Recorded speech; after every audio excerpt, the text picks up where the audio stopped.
So one of the problems that I experienced when I got there is I managed a marketplace. The marketplace had a long tail of supply that didn't have a lot of use from customers. And so we had a quality issue where it was really inconsistent and hard to understand the supply that was good and which was kind of performing well, which wasn't. The reason that we had gotten there is because they needed the supply to kind of get through the first hump and get, make sure that there was some supply in the pipeline. So I understand how the problem came up. But so when I was going through figuring out how's the supply doing, how do we measure the quality here and have an apples to apples comparison that's a little more metrics driven, data driven, and allows us to do consistently going forward. I built a quality model that was built on a scorecard to try to look at attributes of the different of the supply that we had in a way you could compare them.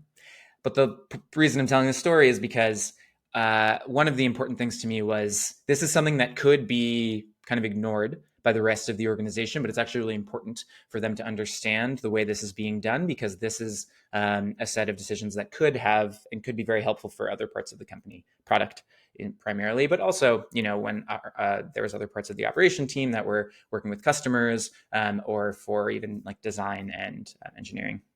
And so I thought about it, and when I looked at this, the first thing that comes to mind for me, for some reason, is just like acronyms and rhymes, and like the way of framing it that is a little bit different from just your corporate, cut to the chase. And I was preparing for this company offsite where I was going to share about this new model, and so I decided, let's just call it something a little more memorable. And so I called it the THICC model, THICC, two C's. THICC in that way is typically like a pretty colloquial term that people use for lots of other things. And I thought, let's just see what happens. Each of those letters stands for one of the qualities. And when we show up to this offsite, I have a full presentation on this. And I lean into kind of my performance background, and I just lean fully in, and I make it big on the screen, kind of build up the suspense and land it. And it was one of the most remembered things from this offsite. It was something that everyone was referencing for days and weeks afterwards. Everyone remembered and understood what it meant. And there's I was confident that I could do something like this because of the work from home GNOME example. And B, what I realized was that using incongruency to your advantage is let me say it again.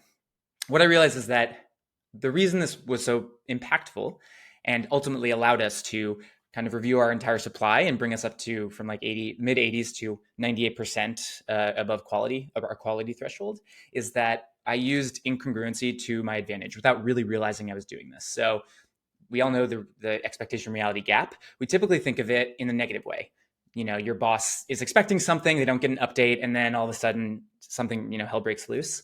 But you can do it in the reverse too, where people's expectations for a lot of these things is quite low in terms of the fun or the bright factor. And so if you can use fun in an incongruent way that isn't distracting or is more helpful than it is distracting, then it can actually be a really powerful tool that allows you to say, oh, this cuts through the normal speak. It cuts through all of the emails and the Slacks and all of the, day-to-day that we're doing, and helps it land with people in a way that ends up being really sticky.